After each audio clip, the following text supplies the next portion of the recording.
how are you? Hi. What's going on, guys? Hassan. Hi, big boy. My man. All right.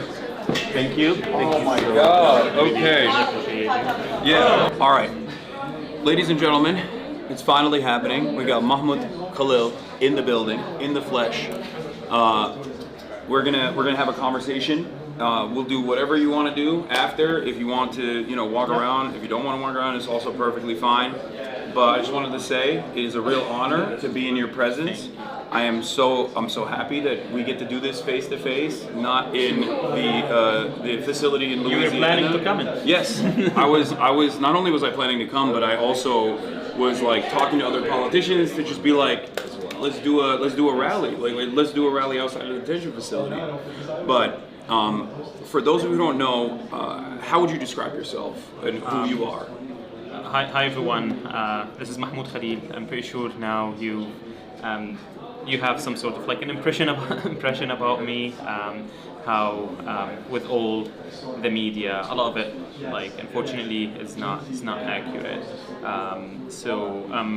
I don't know how to start with describing myself. Like I'm Palestinian. I have an Algerian citizenship because my mother is Algerian, and because unfortunately Palestinians are better off with another passport because of so many obstacles.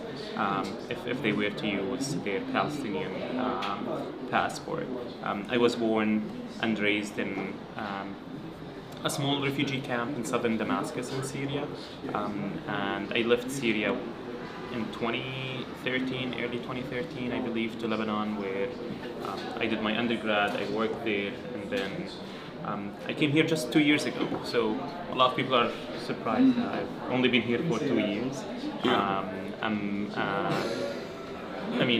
I met my wife actually in Lebanon, Noor. We met on a volunteer trip.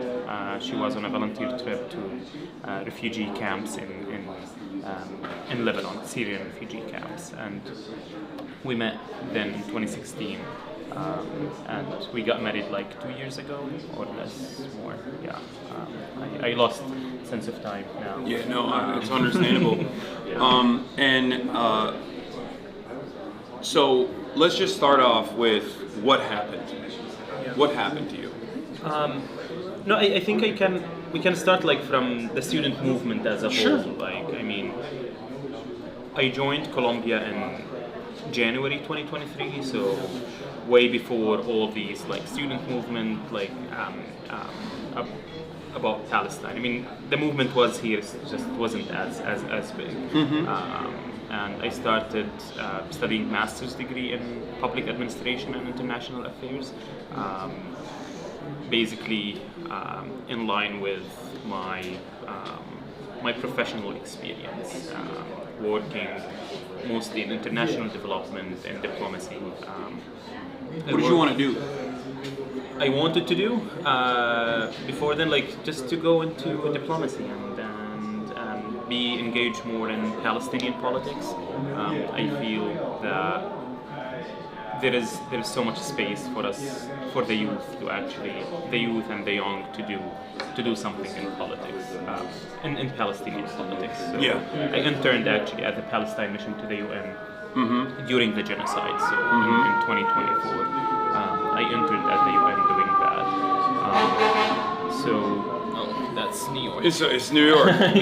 Yeah. No, but then the university would complain that the protests are noisy. Well, Yeah, like, that is funny. That is funny to think. Oh, it's noisy in New York, which is normally very pleasant, very quaint.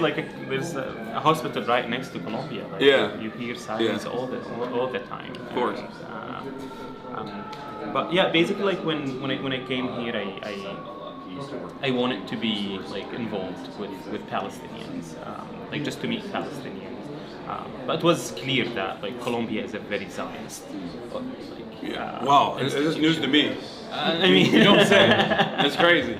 No. I mean, people like sort of like turned to Colombia after October, but like since ever, like, Yeah. Colombia Yeah. is a Zionist, has been a Zionist or like For sure. institution. A lot of intractable ties to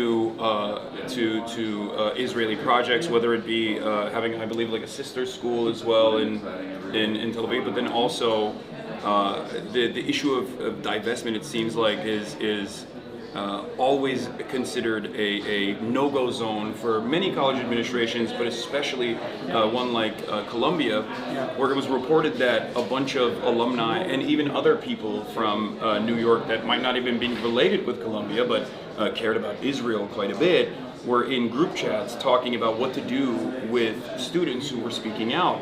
And Columbia, of course, as you know better than anybody else, No, it was a group of billionaires. Like, Yeah. I believe the Washington Post broke the story. Like literally a group of billionaires trying to conspire against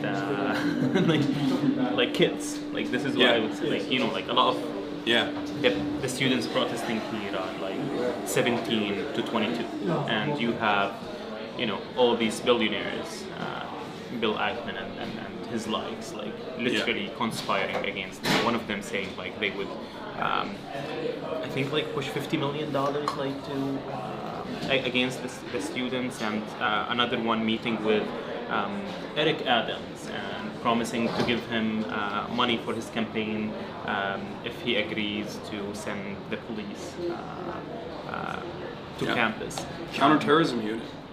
Yeah, and it's literally like, I mean, it's just like, it just gets to me, like you don't need all of that. It's now, kids with moral clarity, with a conscience. Absolutely, and very courageous. And actually, this is very good, like to mention, like now on the media they say like, oh, Mahmoud Khalil is the leader or a leader of the protest. And to be honest, like if you want to put me in that category of a leader, then at Columbia there's at least 500 leaders. Who have done way more courageous things than what I've done. Way more. Like I wouldn't, and one of the reasons I was at the point chosen to negotiate on behalf of these students, because I'm more pragmatic. Like I can meet you like in the middle, so sort of like we wanted that flexibility in negotiation, because like you want to have that. Thank you. Oh wow. Okay, thank you so much.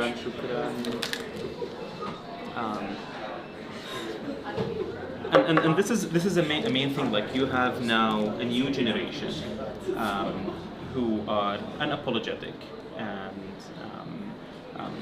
and basically they can see the truth in their eyes. Like no one needs to tell them like, oh, it's a complicated conflict. It's not what you think it is. But now like this new generation has awakened, and that basically, and this is where your question originally was like, what happened to me? Like the student movement pushed. I mean, man, what are you doing? It's too hot. You can't do this. This is not the right way. I have. You can wait 5 minutes. I have to. I'm sorry for that. But I had this with Zoran. The first time I ever had this was Zoran. It at Qahwa House? Or? No. We went to a bunch of different Yemeni coffee shops in Astoria. Okay. When Someone I came needs out. to do a study on Yemeni coffee shops. Someone needs to do a study on Yemeni people. They don't need studies. They are some of the most resilient. amazing. I love them. I love them so much. Oh, it's. Yeah, I mean, this takes me to your question around like the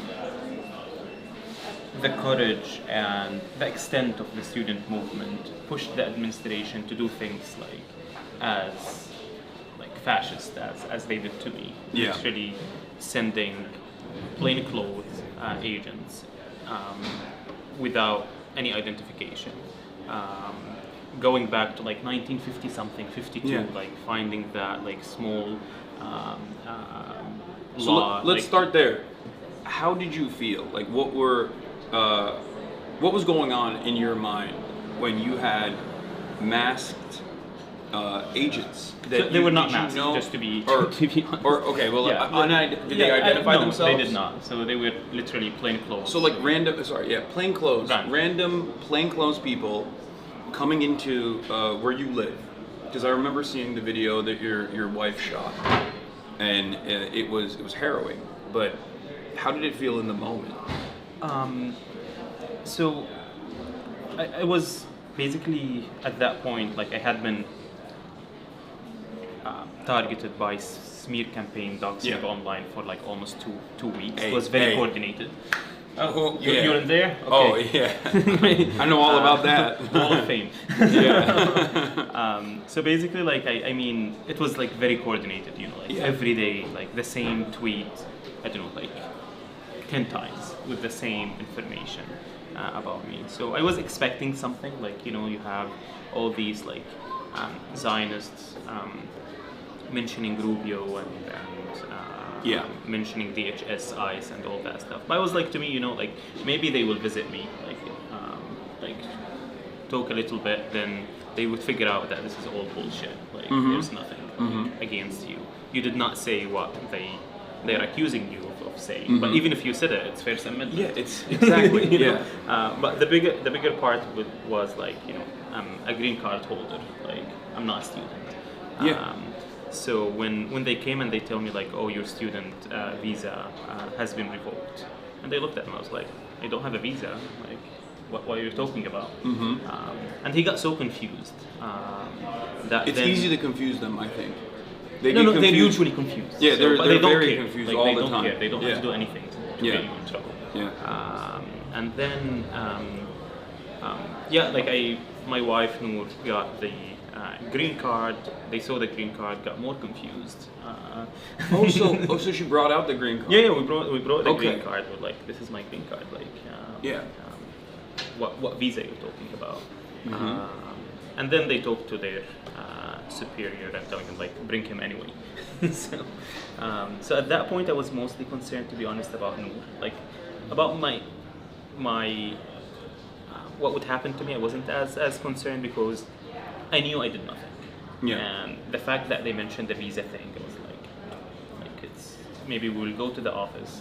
They will see that they literally had it all wrong, and they would be out.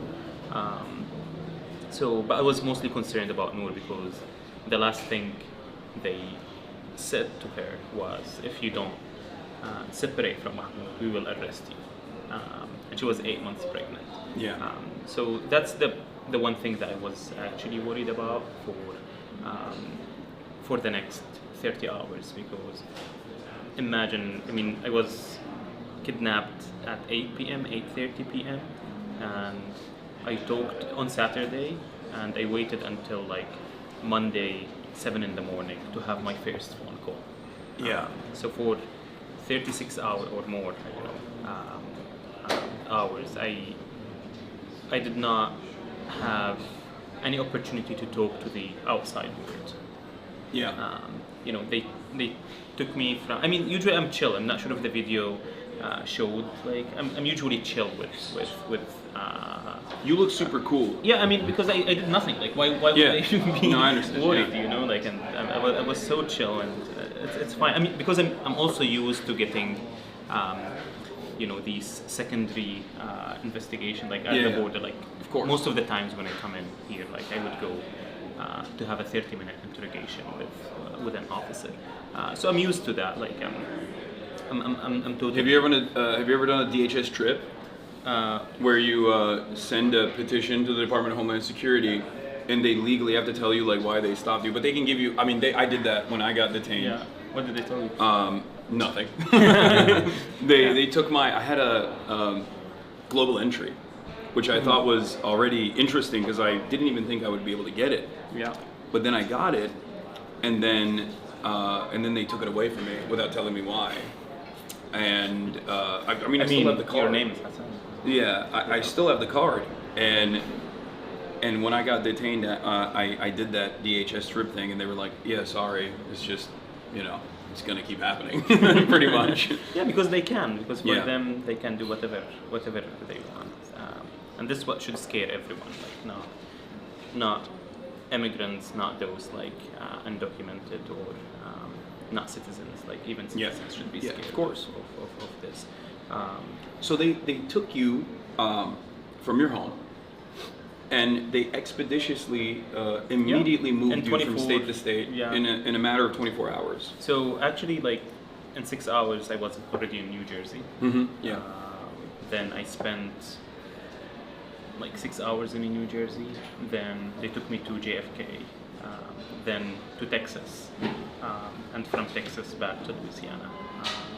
So, I mean, the whole trip, like over 24 hours, and no contact with the outside world at that nothing, point. Nothing. Like they would refuse to tell me anything. Like what's happening, all of that. But I can't see them. Like one of the escorting officers was Googling my name and reading articles about me. So it was like, what happened? Because at that point I did not know that Rubio said all these stuff, or Trump had already tweeted the White House. So the first time I hear any of that was 2 days after the fact. And I mean, the most difficult part of it is you're shackled, as if you did, I don't know, something really crazy. And I did not know actually for the first 5 hours, I did not know what they are charging me with. Because they refused to show me the arrest warrant. Ended up they did not have one. Was there at any point, in the beginning when they were apprehending you, did it feel like, I mean, are these actually members of law enforcement? Or are these just random thugs? Yeah, I had that thought the very beginning before I got into their office at Federal Plaza here. But then that was repeated when I got to Louisiana, because they would take me from one car to another. It was, I think, 12 in the night, and they would take me from one car to another shackled. So I'm like, maybe they are, but they are not. So that was very, very scary. To be they wouldn't tell you where you're going. So even when you ask them, they wouldn't tell you. You're just expected to follow them. Come with us, not to wait, just come with us. I knew that I'm going to Louisiana when we boarded the plane. So imagine that. It's terrifying. Especially to happen in America. I mean, I have thick skin. I grew up in Syria. I grew up under such regimes where they use, mukhabarat and intelligence. Of course. Officers, plain clothes, all of that. But for that to happen here in America, supposedly respecting the rule of law. So that's actually interesting that you brought this up, because I'm from Turkey. There's similar protocols in Turkey as well, not to the same extent as Assad or anything, but there's a lot of political persecution, and people get arrested for speech. People get arrested for being a political dissident, and they get shipped away into a prison facility in Silivri.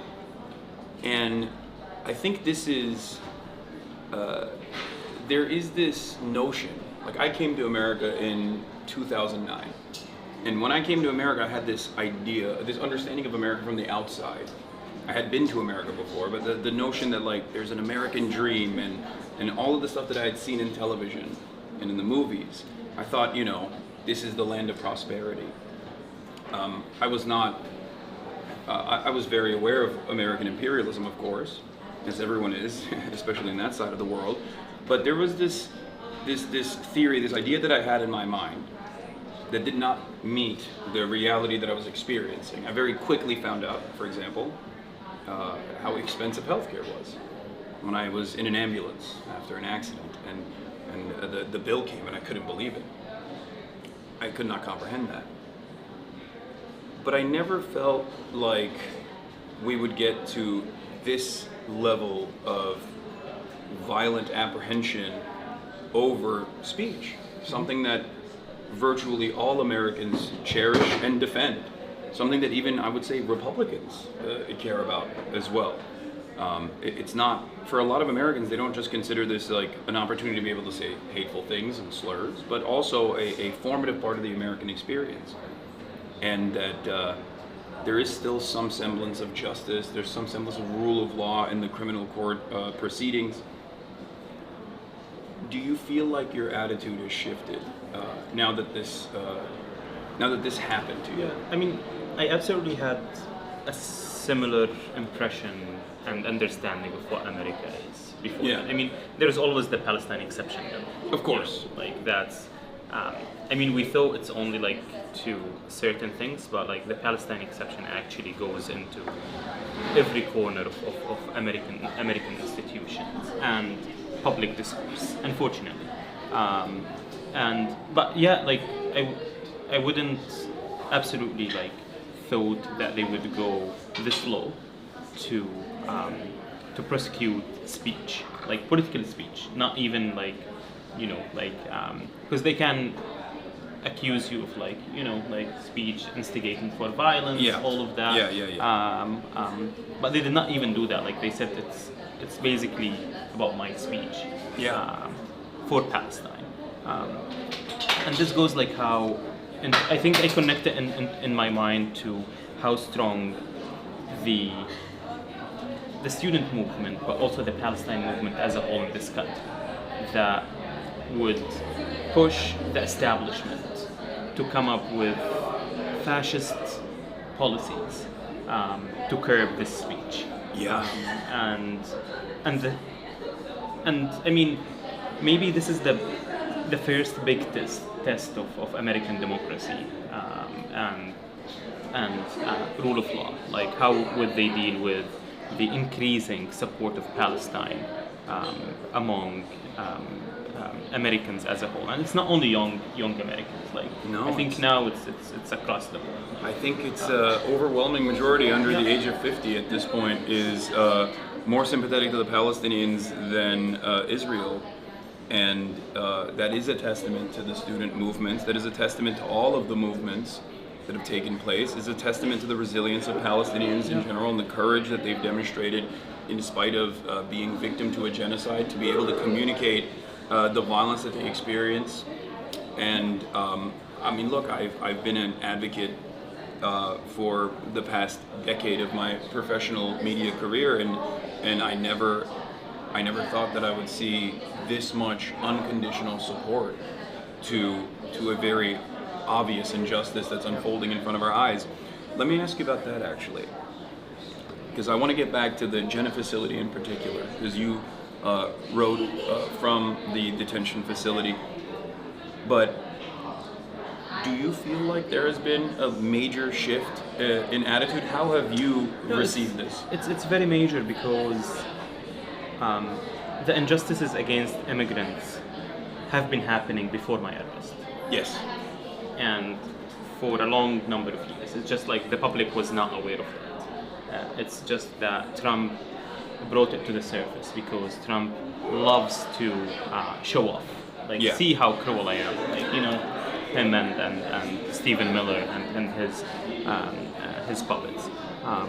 So I was shocked that there is such detention centers in the United States, and it's very similar to like having Guantanamo in Cuba, or sending people abroad, because basically these centers are a black hole. No one knows what's happening inside. No one cares actually what's happening inside, because for them these individuals will be deported. They wouldn't have the legal or the financial means to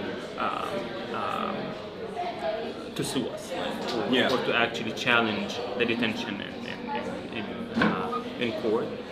And Congress members also don't care, because these are not citizens. Who cares about them?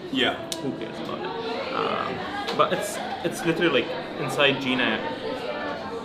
If you want to work in the kitchen, you get I think $4 a day. So it's like, I don't know, $50 an hour. It's literally slavery. Like, that's how these private prisons are making profit. And I'm not sure if people actually know that every detainee costs the government inside like $140 every day. So the government is paying $140 for every detainee to a private corporation, to a for-profit prison. Exactly, just to make money out of. That's why you see and they now, have quotas too. Like for-profit prisons that get these federal contracts, these government contracts, also have a quota system as well. There's been plenty of issues where there are some judges that have even been arrested for just sending people willy-nilly to the prison system in an effort to make sure that they're like at least putting the beds to use. And this makes also why, I mean, there's two questions why they sent me to Louisiana. Yeah. You know, I mean, there are ICE detentions here in New Jersey and in New York. So there's the question why they sent me to Louisiana, because the detention is literally in the middle of nowhere. Yeah. In the middle of a swamp, like no one can reach you. I mean, when my lawyers wanted to visit, it took them like half a day just to arrive in Louisiana.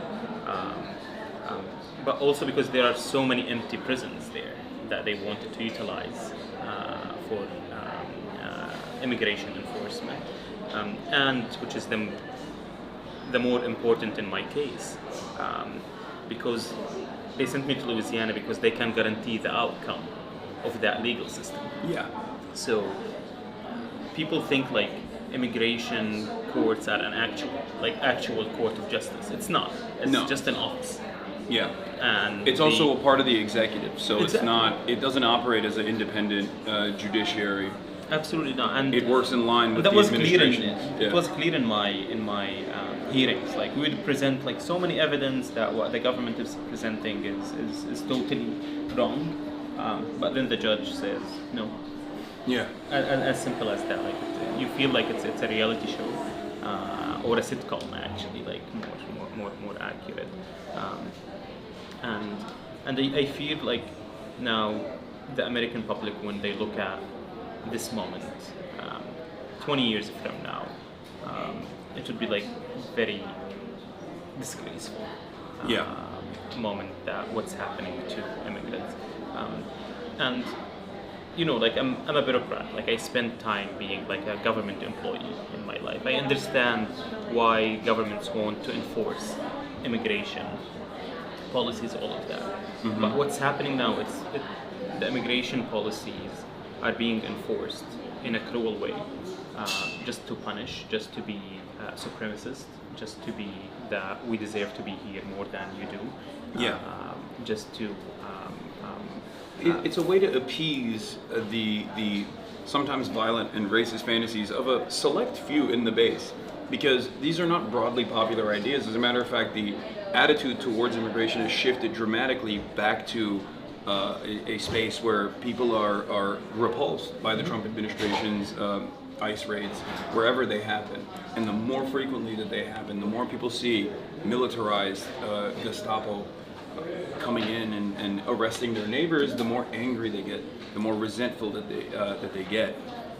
And now the attitude has swung dramatically in the opposite direction, more than ever before. But that's why, like, you should abolish ICE. Like, for sure. You shouldn't have like half measures like around ICE. Like, ICE should be abolished. Yeah. Because It's a relatively new agency. A lot of people forget it's a post 9/11 invention. Exactly. The Department of Homeland Security, people think is has been around. It's about 20 years old now. Yeah. Like, 2004, I think it was created.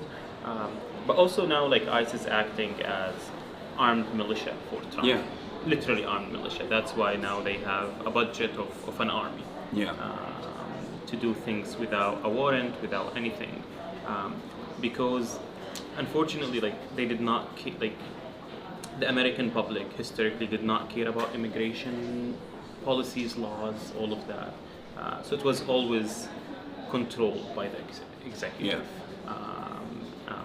and that's why everything bad is happening through the immigration process. I mean, there's a lot of things bad happening somewhere. In general, yeah, but yes, immigration enforcement is used as the primary mechanism to advance the wishes of the administration, no matter how cruel, no matter how ridiculous they may be, given the way that immigration enforcement has operated in this country in perpetuity. They have there's a severe lack of legal limitations.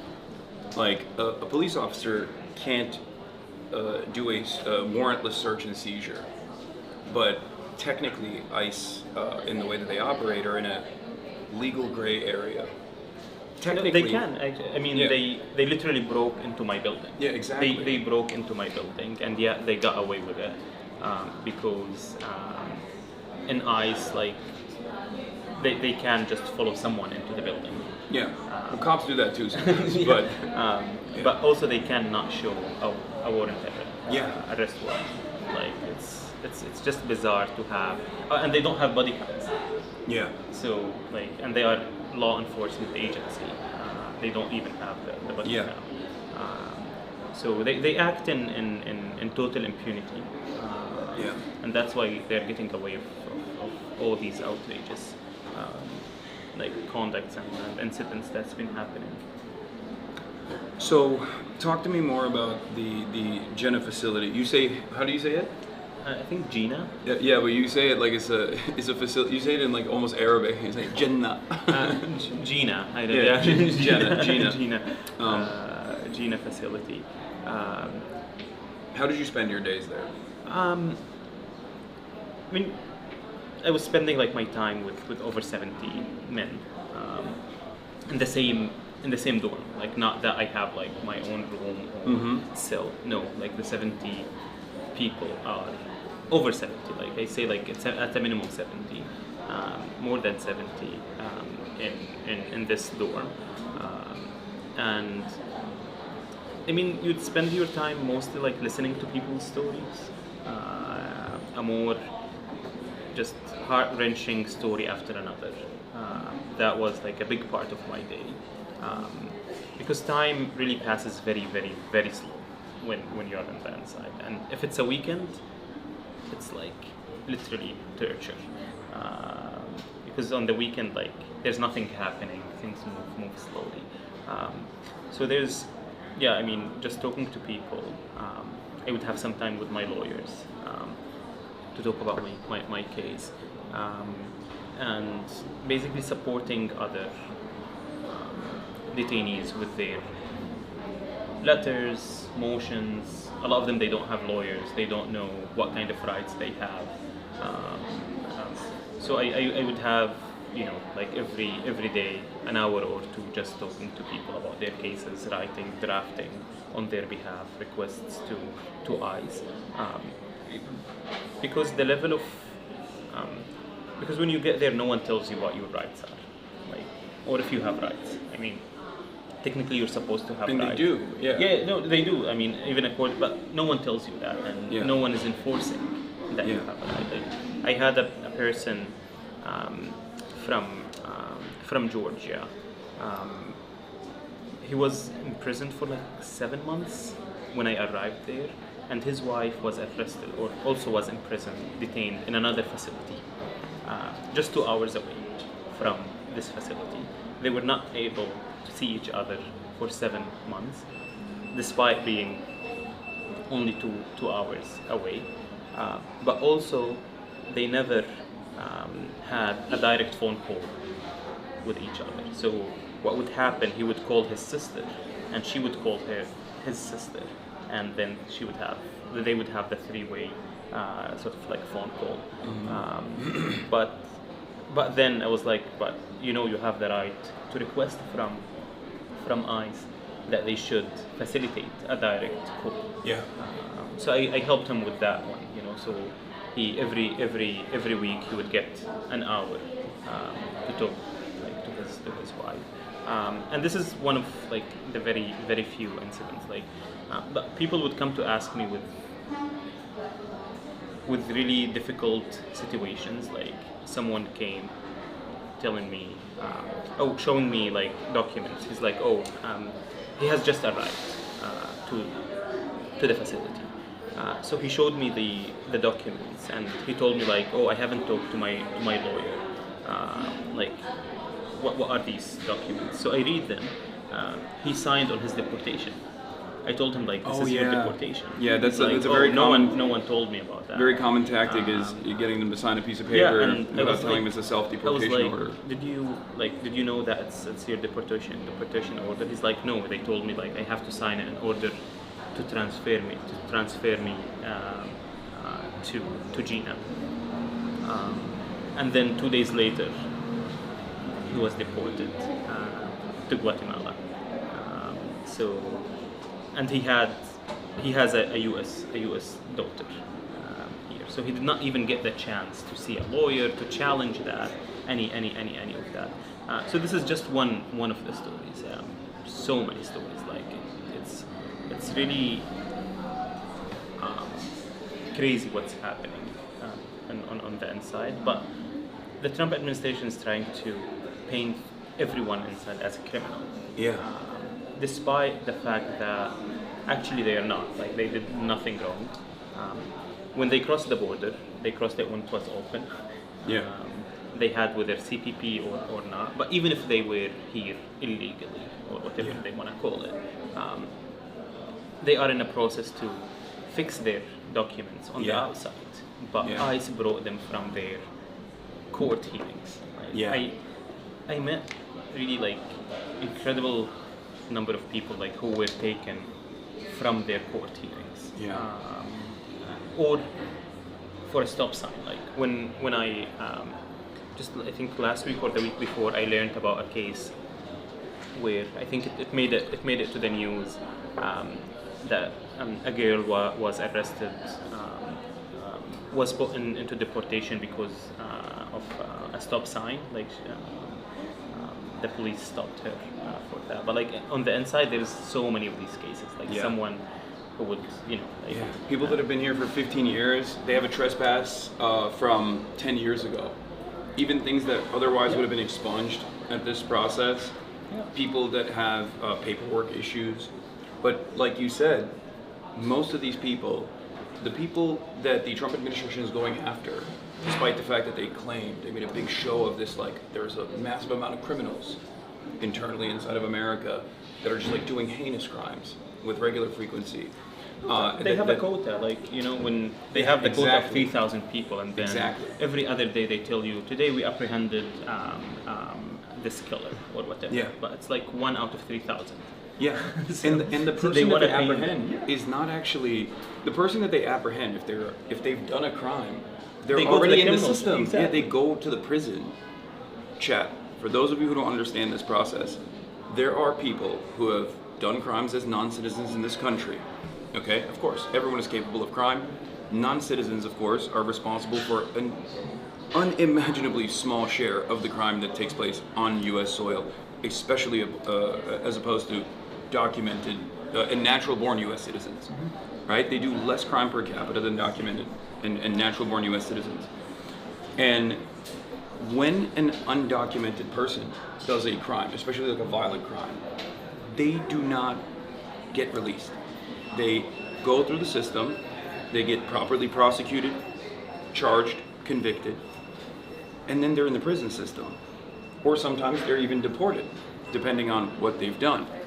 What the Trump administration is doing now, in an effort to boost their numbers, in an effort to make it seem like they're actually doing this like massive deportation scheme to appease these racist monsters in the base, is to go after people who are collaborating with ICE. Because there are a lot of people whose status is deliberately kept in limbo, in legal limbo. And those people are actually checking in with ICE with regular frequency. They know exactly where they live, they know who their children are, they know where they work. And then ICE will go to the immigration courts that get their direct orders from the Trump administration to basically either create like this paperwork issue, or to deny continuing their immigration applications. ICE knows this. That's why they wait at the courtrooms, and they kidnap them from the courtrooms. And this really like goes into the base of what a legal system is. Like if now people cannot trust the court, they cannot trust that. Because sometimes you're in a position where if I don't go to the ICE check-in, or if I don't go to my court hearing, then ICE will come and take me but if I go, also ICE will come and take me. Yeah. So should I run or what should I do? Exactly. So This is the reason why confidence they have in the sanctuary system. cities. Yeah. The reason why sanctuary cities were first created and were actually like law enforcement was on board with sanctuary cities originally is because they wanted cooperation from law enforcement. And if there's like real fears that law enforcement will immediately direct you back to INS at the time or ICE after, then they would not cooperate. So when crimes happened in neighborhoods with like higher percentage of undocumented people, then they could get no witnesses, they could get no collaboration from law enforcement, and this became a major problem. If people don't trust the system because they feel like the system is actually there to capture them now. No, but that's what they want. They want to push you into being a criminal. Yeah. They want to push you into not going to your court, not going to your ICE check-in, so that now they have an excuse to actually come after you. So they are manufacturing criminals. Like if we want to call it, it's not crime, but like if we want to call it that way. Especially when the alternative solution is one that is way more popular than mass deportation, way less costly than mass deportation, where you just document these people, you expedite the process of paperwork, and that they can just work and even pay more taxes than they already currently do. And it's just a system of cruelty. And I did not meet a person who was not working. Like I did not meet a single one that was not actually like, who's not their U.S. Employer is the sponsor of it, or actually like paying for their lawyer. Like I think I literally don't remember seeing someone who was not like actually like working. Would they grab them from their place at work for the most part?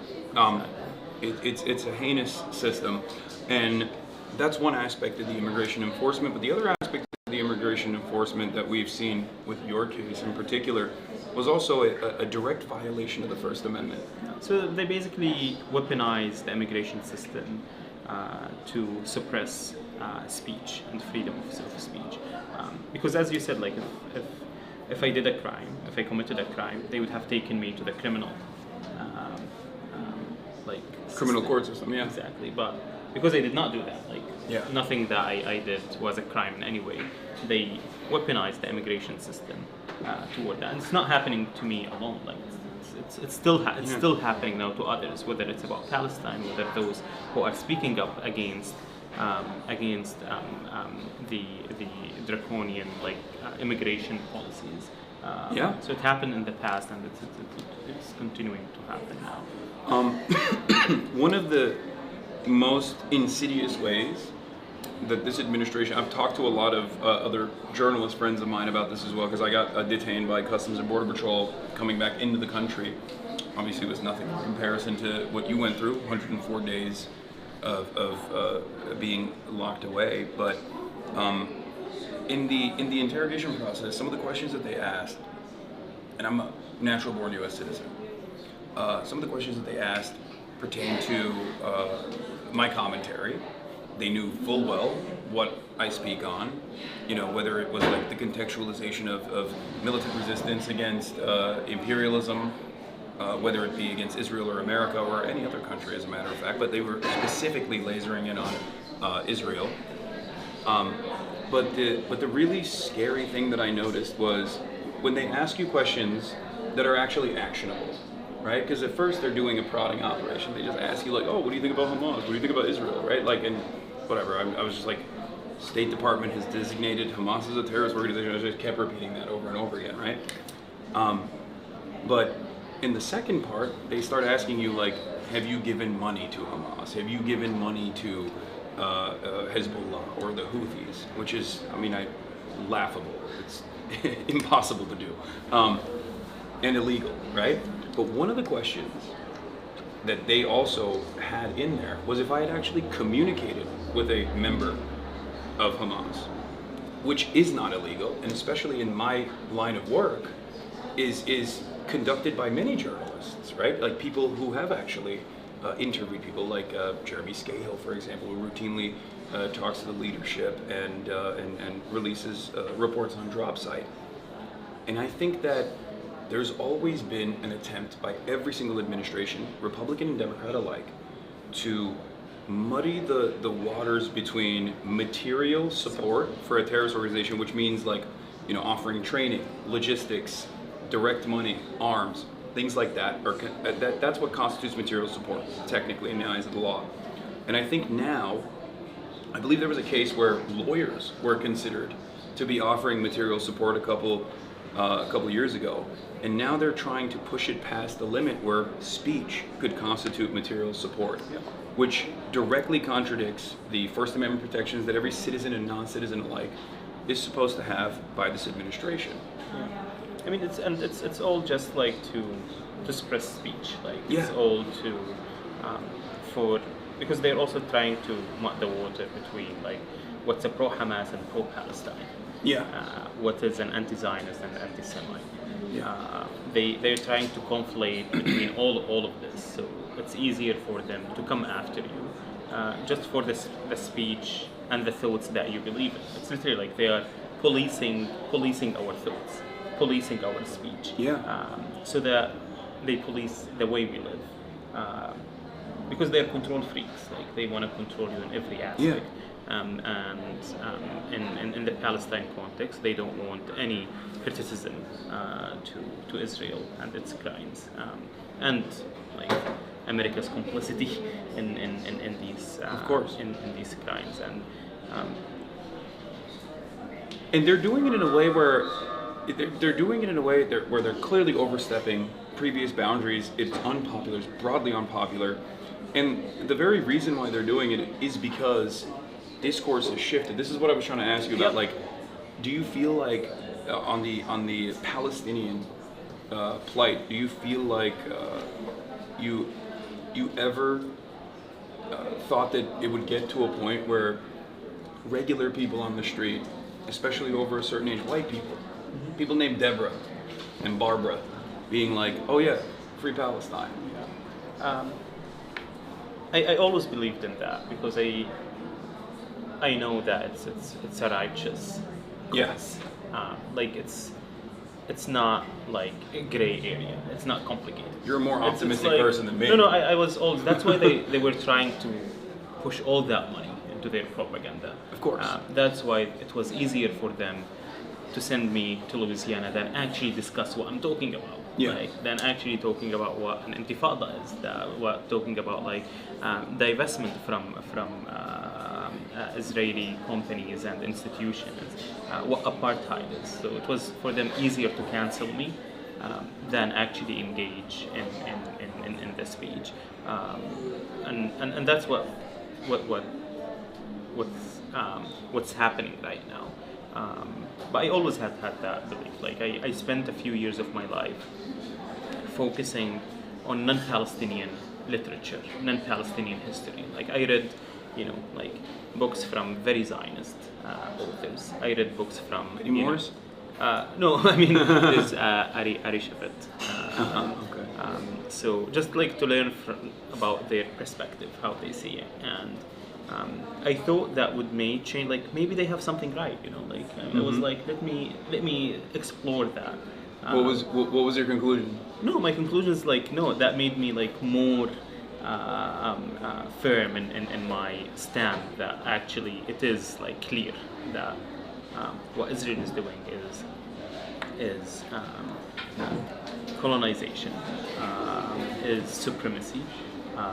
And I'm not going into apartheid because apartheid and it's all like part of the the base, which is like you're talking about the root cause, the ideology of Zionism, which is a ethno-religious supremacist ideology that requires the extermination of the population that is not in the in-group. I mean I went into like talking with like into these threads talking to Zionists around like what Zionism is, because for them, you hear that like, oh, Zionism is self-determination of the Jewish people, which is okay, great. Like I support self-determination to any people around the world. Then it goes into in their historical land, homeland, in Palestine. But then here you think, okay, but this is happening at the expense of the native or the indigenous population in Palestine, because the fact that God somehow promised you a land like doesn't make you actually like deserving like the land, because I don't know, because you can argue, I don't know, like Jesus was Jewish, so you can argue that Christians can claim Palestine. Don't give him ideas, bro. No, I mean they already have them. I mean that goes into the core of Mike Huckabee just heard exactly. you. He's like, that's my guy. That's the core of it, and but this is the reality, and it goes beyond that. Like I don't know, they were in the land like 3,000 years ago. I mean, once I had a conversation with. It's also people that some of the people that didn't leave, then exactly. converted, Like, reverted. It's just like maybe my great grandparents were Jewish and they decided to convert to Islam. Like that's because they did not want to flee. Like that. It's as simple as that. Like it goes exactly to that level.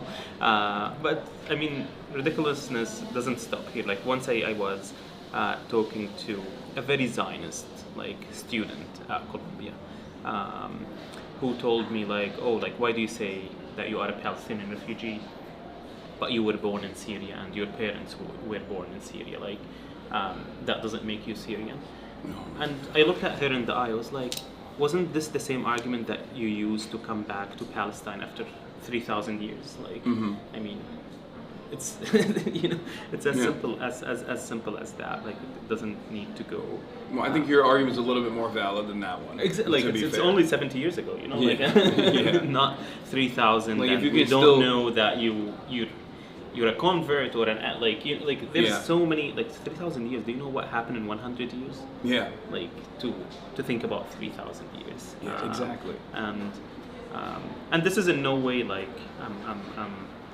I'm denying a Jewish claim to Palestine. Like there is a Jewish claim, there's a Muslim claim, there's a Christian claim in the land. There's all sorts of claims in the land. It's just you you have now we live there. Like we did not came parachuting from the sky, and we ended up in Palestine. And the fact that some people lived in the land 3,000 years ago for 200 years doesn't make them more worthy and more deserving of the land. Okay, I'm denying all the claims. It's Ottoman land. Okay, let's get back to the root cause of the issue. Then we are Islamophobes because Palestinians fought the Ottomans. I didn't want to bring up your L's. Okay, you're bringing this up, but no, I mean it's just I'm just saying a lot of people live there. Jews lived there, Christians lived there, no conflict for a very long time. And then the British come in. The main difference is Ottomans did not come to ethnically cleanse. No, of course, yeah.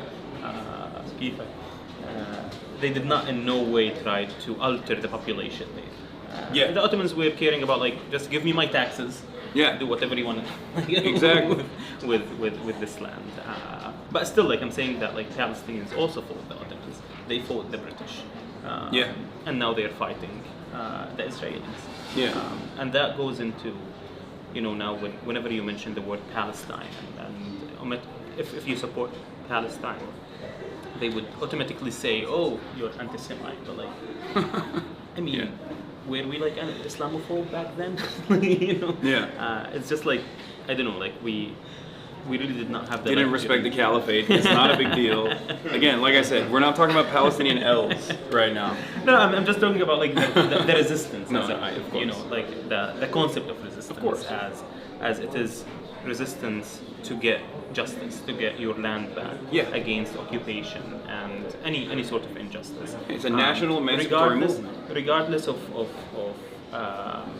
the religion or the ethnicity of your occupier.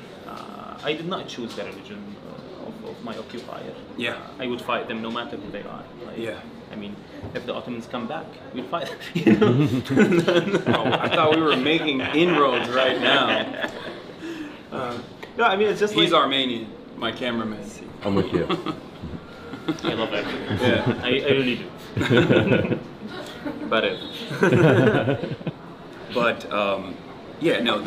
a lot of this conversation, at least in the past 50 years, past 70 years, 77, 80 years, has always been deliberately misrepresented, and very successfully so. Like you also pointed out, there has been a very successful influence peddling operation, a way to just make things over there seem a lot different than what it actually is.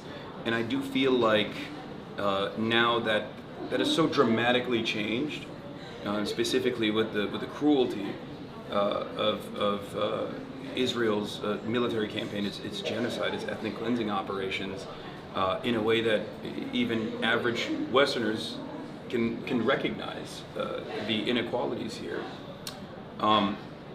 And I do think that people that go out and protest and student movements that continue putting on a strong show and demonstrating their courage have been able to force this perspective, specifically the humanity of Palestinians, into the forefront of the conversation for the first time. As it should be.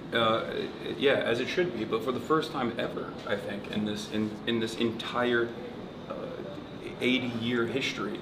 And this is of what occupation. making Israel more and more vicious. Yeah. Just earlier this year, I think they announced like $150 million for their strategic communication. Yeah, they for did, their yeah. propaganda, like just to fight Yeah. the propaganda. And on the other hand, like Palestinians don't spend anything, you know, because it is Not- as clear. Not if you ask my Twitter reply. They're like, oh, how much is Hamas paying you? I'm like, how would they do that? Like, think. Like, how would they be able to do that, you think? And this is why, once again, like why we should continue actually speaking up and should continue to be unapologetic about that, because Palestine now it's a mainstream Yeah. issue. It's not like a dissent, because I had an argument with someone where it was like, oh, we should protect dissent. I was like, Palestine is not like speaking about Palestine is not dissent. Like, Yeah. it's the main course now. Unfortunately, institutions are the last to answer to any change that's happening like on the ground, but it will happen, and I mean it's happening now in New York. Yeah. It's happening across the universities, and going back to Colombia, like a few years ago, the previous president said like divestment is not an issue we will ever discuss. Yeah. Divestment from Israel. Yeah, It's yeah. not an issue we'll ever discuss at Colombia. 5 years later, it is the issue that we'll discuss. Yeah. It's the only issue, in fact, that Yeah. we are discussing at Colombia. So the tide is changing, and it's happening, and that's why we are seeing all this cruelty, whether here by dealing with not necessarily with the protests themselves, but also like all these doxing campaigns, all these like Yeah. smear campaign. But what's more important is like the cruelty that's happening on the ground, the genocide that's happening Yeah. in Gaza, the killing of hungry people every day in Palestine. But this is not enough. Like, this is what I want to say. Like, the fact that, you know, a lot of people are speaking for Palestine is absolutely not enough, because you need to translate that into your vote. You need to translate that Yeah. into actually where you put your money, and the way you speak about Palestine, and actually standing up like firmly against all this like disinformation and propaganda, Israeli propaganda. Whether also like, you know, Israel has always taken this misrepresentation approach with everything regarding Palestine, like whether it is, you know, like armed resistance, which is again legitimate under international law. 100%. Yeah. They're trying to distort that into terrorism, but it goes into BDS, like boycott, Divestment and divestment sanctions. and sanctions, which is the most peaceful Yeah. resistance like that you could ever get. Like, Yeah. I don't like you, I don't want to buy anything from you. It's as simple as that. Yeah. You know, like anyone, we do it on, you know, if you don't like a coffee shop or a coffee shop was mean to you, you don't go drink there. You know, like it's as simple as that. Yeah, Israel. But if it's a business with ties to Israel, that's anti-Semitic and illegal, as a matter of fact, in like 30 plus states. Because this is what Israel is trying to do. They're trying to do. Oh, this is economic anti-Semitism. This is diplomatic anti-Semitism. Yeah. You know, and they're trying to just like weaponize anti-Semitism in a way, just to protect their crimes. And to continue kill people. And it goes into the chants that we're chanting. Yeah. Or the students are chanting right now. Yeah. Like now the media is mad about globalized intifada, or they can't even like pronounce it right. Yeah, Like, they say enchilada, infitada. Like I mean, just get it. I'm angry, but I don't know what I'm angry about. I get can't it say right. it. And from the river to the sea, and this is all in the same effort of misrepresenting any Palestinian, anything Palestinian, of course, whether it's politics, chant, anything. Like, legitimate right to armed resistance, illegal right to armed resistance, illegal terrorism, economic pressure, illegal anti-Semitism, even using your speech, as you said, to say that uprisings are a necessity against this wholly illegal enterprise. Also, anti-Semitism should be illegal. Hasn't become illegal yet, but they're trying. They don't care about like the meaning of these chants. Like when you say globalized intifada, like I mean, intifada is an uprising. You can go to the history of because they say, oh, it's an uprising, but like in the Palestinian context, it was actually a call to kill the Jews. But like when you look at the facts, the first intifada was entirely peaceful. In fact, 1,000 Palestinians were killed by Israel. At that time. Similarly, in the second intifada, where they say like it's more violent. Yes, it was more violent. But at the same time, 3,000 Palestinian civilians were killed at the end of it, compared I think like to about 500 or 700 Israeli civilians. So even these like basic facts, they're trying to get them distorted, just to shut your speech. The same with from the river to the sea. You know, like the list can go on and on, but like for them, anything that's remotely supporting Palestine should be penalized. Should be labeled as anti-Semite, so that we don't have to deal with it. You know, just it's anti-Semite. Don't. You know, that's exactly what it is. It's a way to completely shut off the conversation, because it's impossible to have that argument. It's impossible to have that conversation within the adequate framework. If you were to look at this as a state doing violence to a captive population of indigenous people, all of a sudden, it doesn't look too good for Israel. So that has been a very effective way to completely stop what is like a Zionist argument? You were like, maybe they have a point. Nothing. I can't even think of a single thing. Let me think. Noah, you got one? The Zionist argument that what? That you think holds weight, like that you think was like good? No. Ever? That made you go, damn. Damn. But like you can, it's Steelman. Like the classic ones, like I mean one that like they're trying to. Oh, you can show them? Okay. One that they're like trying to operationalize now, right? Is like, oh well, there's so many Arab countries. Why don't they all just go there? 50 states in the United States. Yeah. Take them one. Give them one. You know, like let's New Mexico. Done. Sold. Yeah, Idaho. All bizarre. A lot of white people yeah, there. Wait, let me check the bag real quick, but you keep going. Yeah. So in the context of, I want to talk a little bit about Zoran. Yeah. Because we just talked about Intifada. This is the line that they're trying to use against. This is the line that they're trying to use against Zoran. Sorry. No, I got it. Don't worry. This is how it was at the DNC. Just.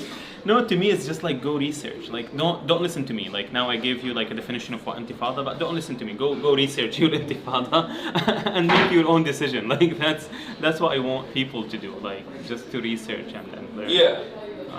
No, but the reason why I was bringing that up is because with Zoran they tried to also do this thing where they were like, globalize the. He said globalize the intifada is language that he doesn't use specifically, but that he will not condemn. He will not police speech. I don't on. use it either. Like just to be clear, it's just not because. No, I to get me- why. I get why everyone I talked to said you were very. No, nice. no. I I don't use it just because, like, to me, you know, my goal at Colombia is to get it to divest. Yeah.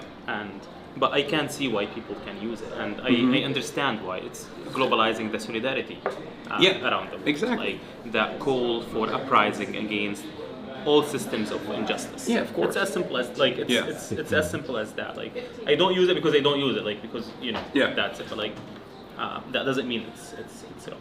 Yeah. So what I was gonna say is, so Zoran in an interview was asked this question, and this was used as a line of attack against him, which of course failed. He won the Democratic primary handily, which again, never thought I would see the day, but fantastic. And he said something in retort where he was like, this is just the Arabic word, and people are just scared of this Arabic word, but it just means uprising. The Holocaust Museum used to, in their Arabic translation, would say Warsaw Ghetto Intifada. Exactly, Intifada to Warsaw. Yeah. That's what we say in Arabic. And then the Holocaust Museum actually, due to the pressure that they got from Zionist groups, changed it. You know what they changed it to? Muqawama. Resistance. Which is, of course, for those of you who don't know, this is a fun fact for you. Hamas is an acronym. It's was it Harakat al-Muqawama al-Islamiyya. So they changed it to a more militant Arabic word, not realizing that they were doing that. But they did it because they were getting this consistent pressure. Because people were like, "What do you mean? Intifada is just the Arabic word for uprising. You use it in the Holocaust Museum. Uses it in when describing the Warsaw Ghetto Intifada because it was an uprising." No, and we use it for like the Syrian uprising, Intifada Syria, the Arab uprising, like the Rabi al-Arabi or Intifada. Yeah. Like we use it all the time. But yeah, this goes into they just want they want to muddy the water. They want to actually take the attention from what we're actually doing. Like, in terms of like what we are calling for, and just go spend time trying to justify language, because I don't see chance killing people. I see U.S. bombs killing people. That's what we should care about right now. What we should focus on right now, even if that was like, what do they say, like offensive or. Which it's not. Which is not, but would they call But even if it was, exactly. Even if it was, it's ridiculous. I mean, let's solve this. Like the genocide that's happening. That like, just this week, hundreds of Palestinians were killed, waiting for food. Rather than just like focusing on globalized intifada, let's focus on the billions of dollars that the U.S. is investing in not investing, actually funding, giving them away to Israel. 70% of all offensive and defensive weapons that Israel has used since October 7 has been given to Israel by the United States of America. It's my tax dollars, your tax dollars that are going to this. The same with Colombia, like all the money, the tuition fees that we pay, it's being invested. Part of it is being invested in weapon manufacturers because they want to profit from war and from genocide, and this is what we should care about, not like globalize the intifada and from the river to the sea. It's bizarre, like, to me. It's very selfish. It's very self-interested. Like what happens on college campuses becoming a primary focus, becoming a major concern by the media. Always pissed me off. It always rubbed me the wrong way. I visited the encampments at UCLA. I talked to the people in Colombia as well. I interviewed them, but in my visits, I saw that this was some of the best protest movements, some of the best organized protest movements I've ever seen in terms of messaging discipline, in terms of having like protest marshals, making sure that like infiltrators or agitators were not allowed to. And yet they were painted as violent, creating intimidating environment for Jewish students. Yet, like if you think about it, these students took a lawn. Like the lawn was literally like isolated from everything. So like it can't get any less disruptive than that. Yet you had Zionists provocateur Yeah. coming, like literally coming, like filming people inside their tents. To dox Just them. no, not even that. Just to get a reaction, so they can have a 30-second video. Yeah. They post it on Twitter to say, look, these they are excluding Jewish students. Yeah. Yet Jewish students were literally like a big part of it. Yeah. They had like a whole section Jewish students where Yeah. they would host the Shabbat dinners, everything like in that. Like, and even these same students who claim they had safety concerns, like they would come and eat from the food in the encampment. Yeah. Like they had that audacity, like to do that. And, Yeah. And if you look at it, like especially at Columbia, because I had more, knowledge about it, and I was there. The de-escalators that were there, like students would have like a training for de-escalation because Yeah. they don't want to create any problems. Like Yeah. what we are protesting is Colombia's complicity in the genocide. We're not protesting against anyone, Yeah. like any student, no matter who you are.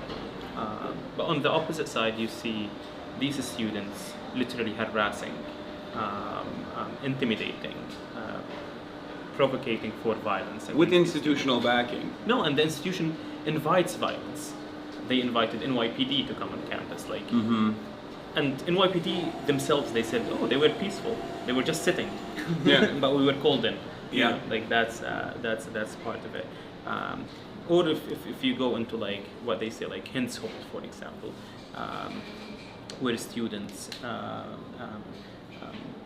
took over a building, and they say it's an anti-Semitic incident, but like, I mean, they did not allow me to go in. Like, I'm a student. Like, I'm a Muslim student. You know, they did not allow anyone to go in. Like, it was closed for everyone, and there was no classes.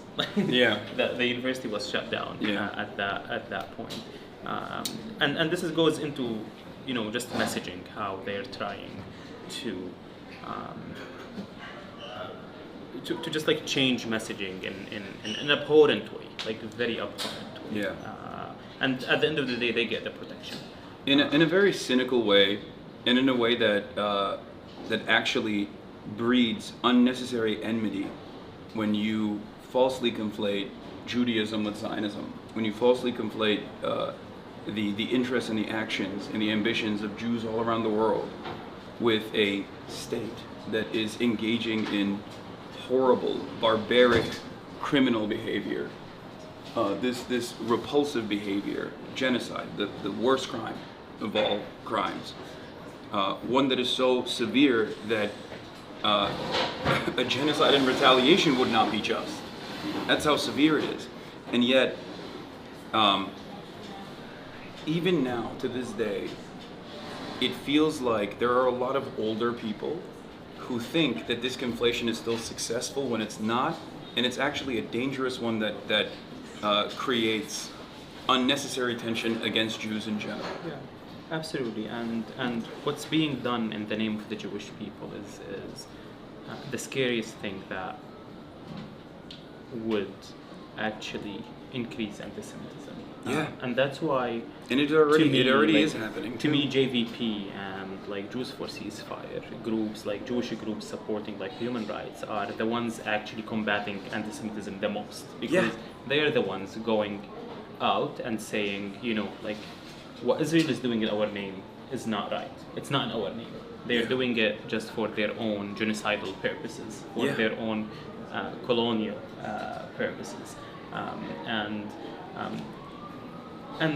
I always say, like, when you have a rise in anti-Semitism, you have a rise in Islamophobia too. Of course. Because it's the same factors. Yeah. It's the same supremacists and the same racist people who just hate everyone.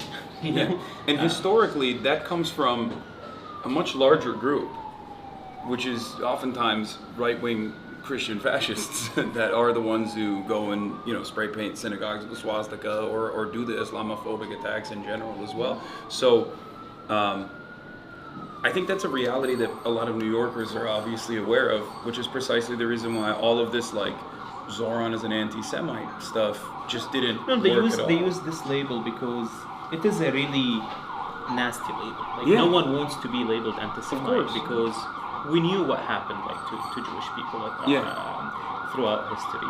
Yeah. And they're using it just like so. Everyone would say like, oh no, I'm not anti-Semite. Like, like that's why they're trying so hard to conflate anti-Zionism with which is Zionism is very racist. Like I can't tell you how racist Zionism is. Like for someone to think that they are superior to others, that they are more deserving to others, just because God somehow promised them something. And I'm not sure if you know, but like historically, like Zionism was actually labeled racism by the UN. Oh, I did not know that. Yeah, it's the only. You can Google it now. Like the only UN resolution that have ever been rescinded was Zionism is racism, but This is the truth. which is the truth. But that happened in the 70s. But then in the 90s, because of the peace process, the Palestinians, like it was one of the conditions for Oslo, like for the Palestinians to rescind this resolution. So it was cancelled, and in the UN history, this was the only UN resolution that was ever cancelled. That's crazy. So they want us to wrap this up soon. No, But we're Fine. Mahmoud, we pushed CTS. Oh, you did? Okay. damn. Yeah, so that you. oh, okay, perfect. Yeah, I have. Damn, don't feel too bummed, bro. You're like, No, oh, no, good. CBS. Damn. It's like, I'm stuck with I'm with this guy. Hasan, huh? I'm stuck with this guy now. This sucks. Yeah. Okay, cool. Now that we bumped CBS, shouts out. Not entirely. Yeah. So, We don't want to announce it. yeah. So, they're probably watching this too. Yeah. So I there mean, is not only them. I'm There is another thing that's happening recently, and I don't know if you care to discuss this, if you want to talk about it, but you are suing the government for your detention. Is there anything you want to say about that? I mean, I would just say like as I should, you know, the Of course. government really took away from me things that are. I don't think I can get them back. Whether it is the birth of my son, whether it is my reputation that they tried to tarnish, whether all the lies and defamatory like statements against me, and this is just like one step, like literally the first step of accountability that I will be seeking. They against took away your everyone who contributed to this injustice against me. So it's $20 million or an official apology from the administration. Okay. And this, of course, the official apology would include ultimately like the just the end of the policy, like the anti-Palestine policy that this government has been pursuing. So this is basically, and yeah, I need them to pay because Trump made it very clear that he only cares about money. Like he made it very clear. He's like, I only care about money. And this is like to talk to him in a language that he understands. Although I know like this money wouldn't come out of his pocket. Unfortunately, it's coming from our pockets, like from taxpayer money. Better that which than is, another Patriot missile. or the billions of dollars that. But I don't think it's just about money. I think what you're saying is like, or at least my analysis of this is that if there isn't some kind of repercussion against this by someone who now has this platform, who has this attention on them for a severe injustice that was done, then the administration feels powerful enough to get away with emboldened, it. with that. No, I think it's Like I want perfectly them valid. to pay back, like, or just like for them to feel that, like, you know, the heat, because I'm hoping that this wouldn't be the first case. Like I'm hoping that other people around the country would bring up like cases against the injustices that this administration is inflicting upon upon people, whether again citizens or non-citizens. Because You also asked for it. Oh, Yeah, yeah, I yeah, told he you, mentioned that. Yeah. Yeah, I Oops, asked sorry. for an apology, and this money that if I get it, like, will be used to actually support the communities and the individuals who have been targeted by the administration and by Columbia University, because there is something that's not being said enough. There's over 100 students at Columbia who are suspended or expelled just for opposing a genocide. Yeah. And this is unfortunately not making it like to the media. Like, Columbia University is literally penalizing and criminalizing students for their freedom of speech. For following through on something that they're teaching in the classrooms, which is that genocide is unconscionable and wrong and immoral. Except when Israel is doing it. Yeah, well, even then, like there are plenty of studies that also plenty of professors, at least the ones that remain, that have talked about this stuff in their lectures as well. Which, ironically enough, we can talk about that as well. The Trump administration has now created an academic receivership, not dissimilar to what Nazi Germany did in a lot of the universities initially, and this they came won't control thoughts. Yeah, this came after concessions that Columbia had already given, part of which was, of course, undermining the security and safety of the students that were paying tuition. No, but what more they want? Like, they literally expelled students. Yeah. They sprayed students. Yeah. They expelled professors. They brought the police not one time, not two times, 4 times in a span of like a year and a half. No, I think it's a year. Not even a year and a half. In a span of a year, like 4 times. And historically, Columbia only brought the police or called in the police once in the 60s. Yeah, and that was like commemorated. And so literally, and Columbia pushed like a very Zionist narrative, like a very pro-Israel narrative. Yeah. To the students and defying like student safety. Yet that was not enough to the administration because the administration does not care about like student safety. Yeah. They don't, because if they care about student safety, they would have banned like guns and like especially from campuses. Or like they don't care about like anti-Semitism. Or would have kicked out a professor that recently was suspended or left Columbia University. I will not be naming them. Very shy individual.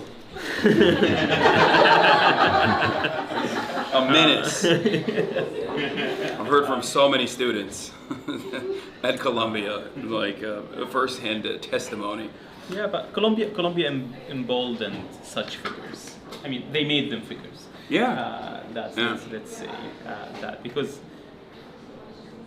like Sex and appeal. Columbia knows it. Like in private, like when I had these meetings with the administration, and they would raise like I would show them like, see, the students are threatening like the protesters, these like provocateurs. They are like doxing the students online, and they say, yeah, we know, but we can't say anything online. Yeah. We can't issue a statement because their line their line publicly was that there is threat to Jewish safety. Yeah. But the Jewish students who were actually under threat were the pro-Palestine Jewish students who, one of them got expelled for being an anti-Semite from Columbia. Yeah, and Grant Minor too. Yeah, exactly. Yeah. But this and the same Columbia University that in the 30s sent a delegation to Nazi Germany, and when students protested this delegation, they expelled the student. Yeah. So imagine now, like, this university. At least they're consistent. I mean, they're consistent in their stupidity and just caring. I mean, Columbia cares about 2 things, like, and education is not one of them. They care about their brand and their loans. Yeah. That's it. Yeah. We saw an example of this with Harvard as well. Harvard quietly capitulated to the administration's demands. They restructured their Middle Eastern Studies department and did a bunch of stuff in terms of quote unquote combating anti-Semitism on campus, right? Like all of this fake bullshit for a problem that was elevated to this degree that wasn't really about anti-Semitism at all. And then the administration still came after them. And then they said they were going to revoke grants. They said that, and they kept putting up this pressure until Harvard was like, okay, we have to fight back. This is ridiculous. Do you feel like there's any point where Colombia could have changed their trajectory at all? Do you feel like that's ever going to happen for Colombia?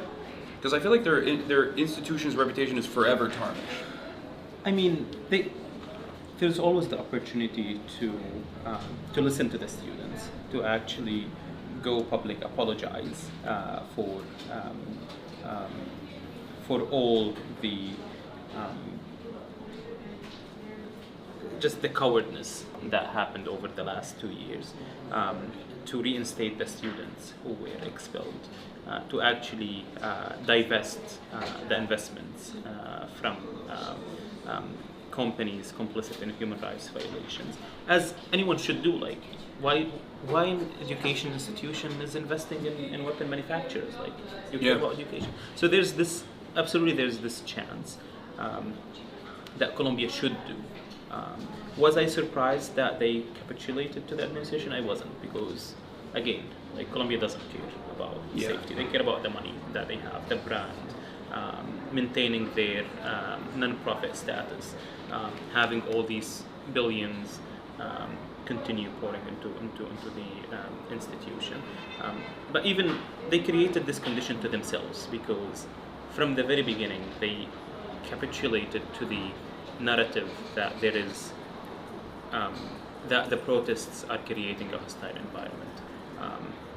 That's why you have different presidents coming to Colombia, and then they'd be like, we're doing everything, like Shipman, like she's now like they called her an anti-Semite, like, you know, like, and she's doing everything they wanted, like they literally. The same with Shafiq, she did everything they wanted, but it was not enough for them.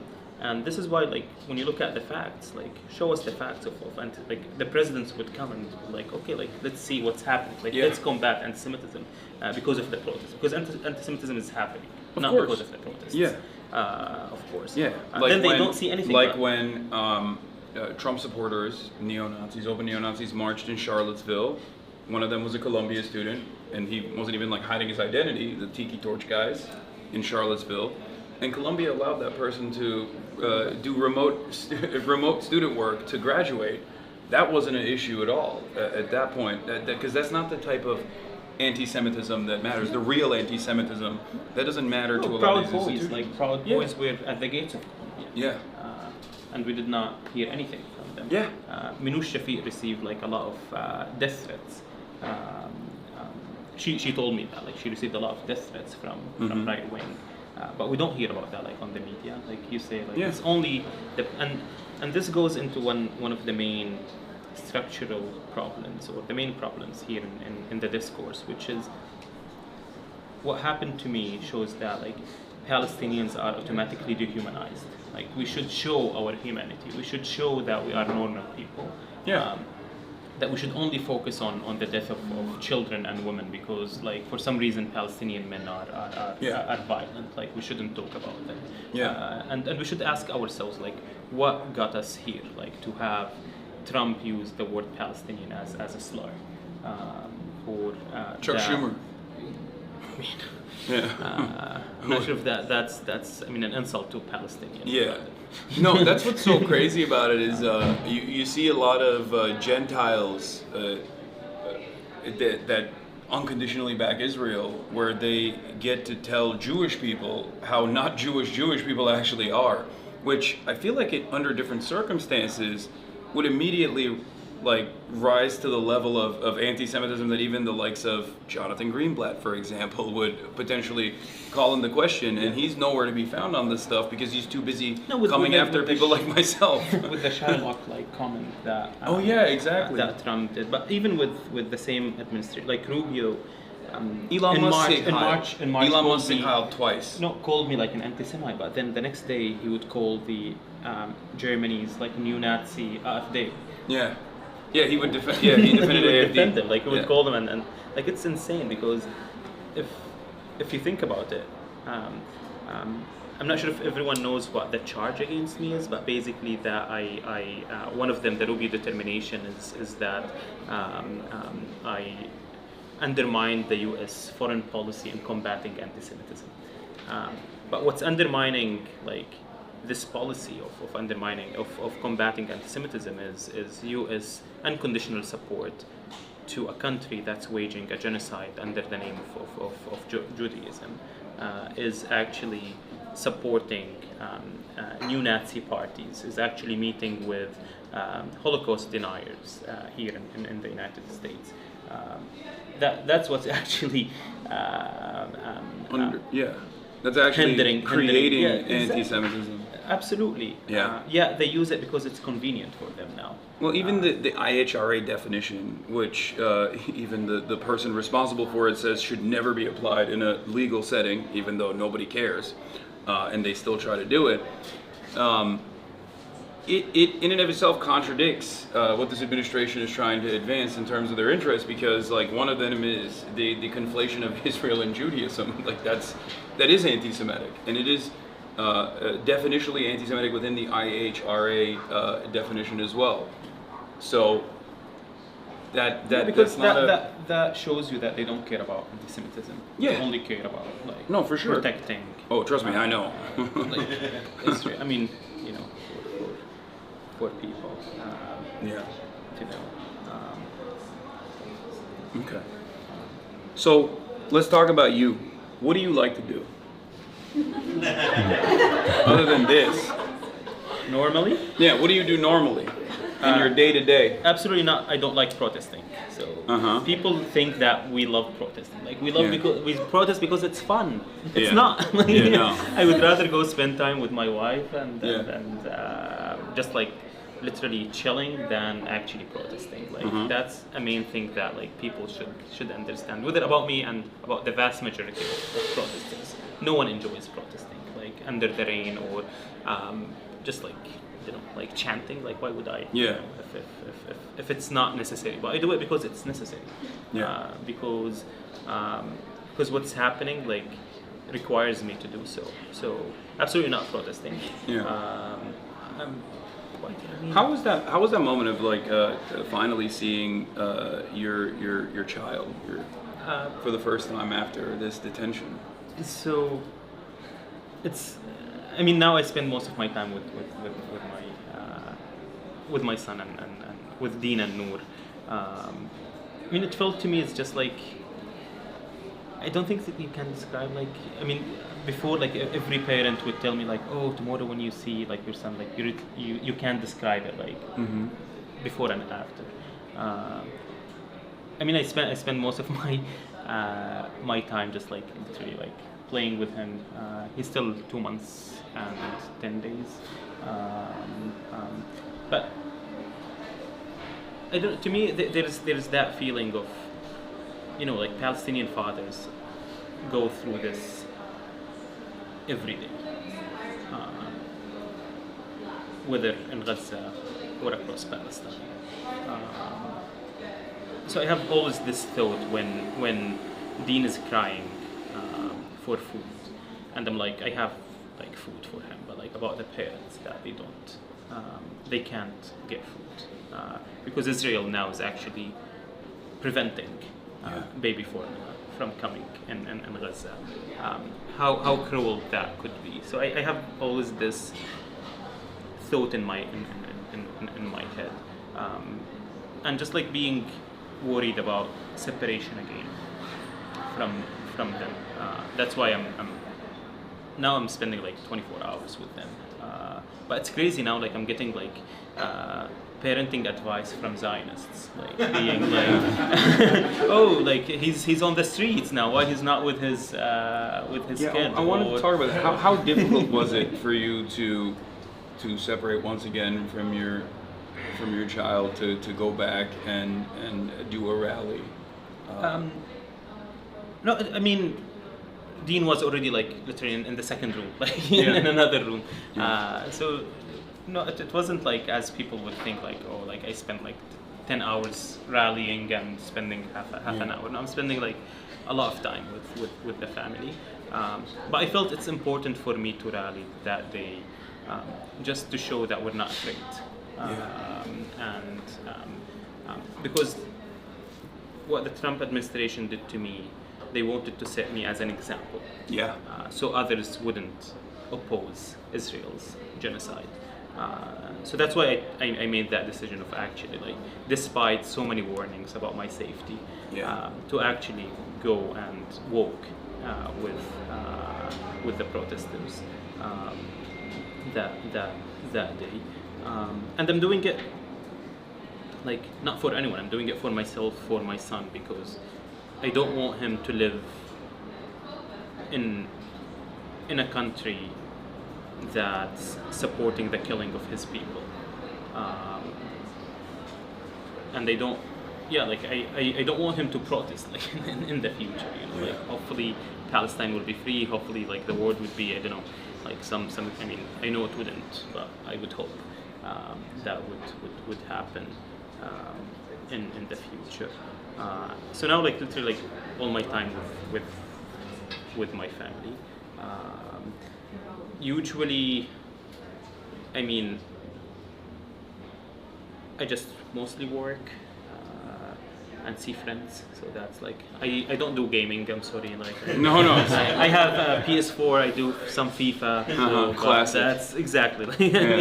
But I'm What do you watch on television? You watch any TV? just Movies? any show that my wife Noor wants to watch. So I'm just, You guys watch the Turkish soap operas? no, when That's pretty poppin'. I think. What? no, No, Ertuğrul? No. Okay. no. There's another L. I'm sensing a lot of anti-Ottoman, anti-Turkish animosity. I love coming from Istanbul. you. I mean, to me, Istanbul is really the prettiest city in the world. It's nice. You don't have to say that. It's No, it is. It is. It is. I mean, I go there very frequently. Yeah. Or I used to very frequently. But that I don't do much fun. Like, to me, just like seeing friends. That's like mostly why I spend time Yeah. with. A little bit of hookah? Thankfully, no. No, you don't smoke hookah? I don't either. Everyone always wants to go to get nargile. I'm like, Socially, maybe, but like not Yeah. like I would have it like on standby. Just and coffee is like enough. that. Yeah, coffee. Just like I love like seeds, sunflower seeds. Like, I would. Classic. I'm a very classic like Arab, Yeah. like person. So. Yeah, you're gonna move into unk status soon. Already there. Yeah. I like that. Too late. So. Okay. Before we let you go, and once again, thank you so much for spending time with us, and thank you guys for everything you've done so far and allowing us to have this moment. What would be your last message to people who are maybe worried about these protests not going anywhere? Because I'll say this much: I keep telling people, you know, keep up the pressure, don't stop. I have the past decade of experience that I can look back to and say that like all of this pressure has amounted to something. It has genuinely changed people's opinion on this. And you are much more optimistic than I am in your demeanor. So. I mean, basically, as you said, like the change is happening. Like, I mean, my message is just look at New York. Yeah. Look what happened with Subran. The change is happening. Unfortunately, usually movements, like the results or the impact of movements usually is slow. You don't see it like in a day or two. Like it takes time, so it needs patience. But the tide is changing. It's already changing, and just don't fear what this administration. I mean, not what the establishment, because it's not about Trump. It's about the whole establishment in this country, and they want us to feel like that our jobs are in jeopardy, our future is threatened, because actually like we are changing the world, and we need to continue like mounting the pressure. Like we should continue to do that, and because at some point this regime of oppression and suppression will collapse. But you need this persistent pressure on it. So this is, I mean, the main message I have. I hope my stories is like some sort of gives hope to people, like not to fear authority, because the moral cost of silence is much higher. Like I can't imagine myself being silent while my people are being genocided. Not only my people, any people are genocided. Yeah. I did the same in Syria. Like it's not that like because it's Palestine. No, I did the same like in Syria, and yeah, like it's happening. We will win. I'm certain of that. Inshallah. Inshallah. Of course. Yeah. All right. Well, thank you, No, Mahmoud thanks to Khalil. you. Thank you so much. This was amazing. Thanks to you. Dude, we got a crowd in here. Yeah. You wanna try? What is this? I think it's cheese. I'll try it. Hold on. Cheese. Let me take the zin out.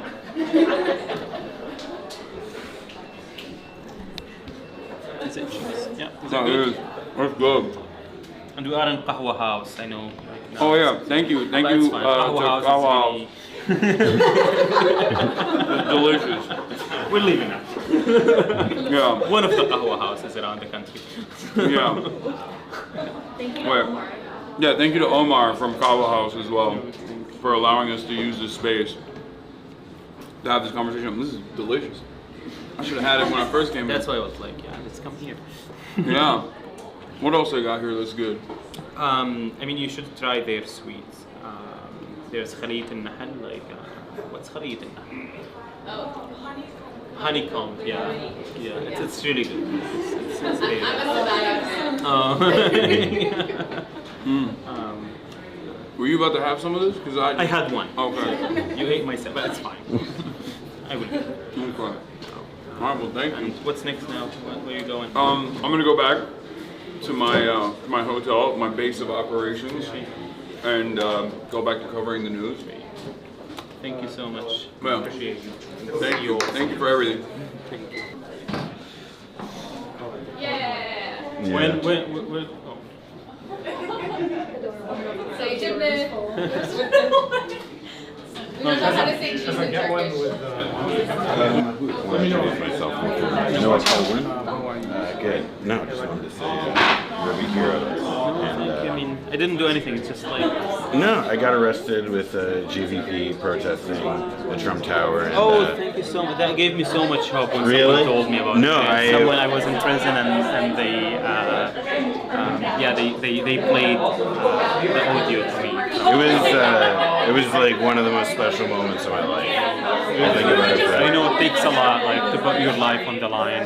No, it was nothing. It was an afternoon I gave up. You had a lot more to sacrifice.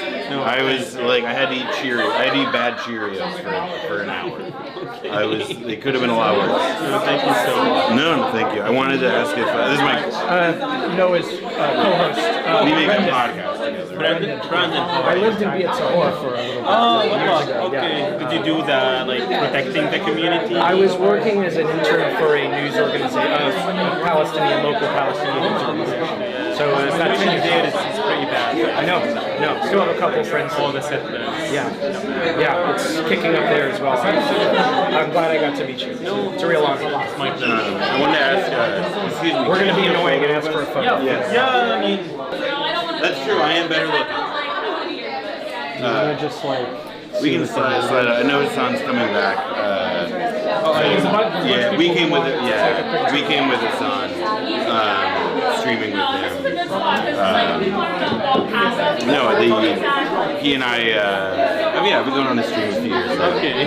talking about Israel, Palestine, and other stuff. I used to be an editor at Jewish Currents. Jewish guys? Yeah, I read some.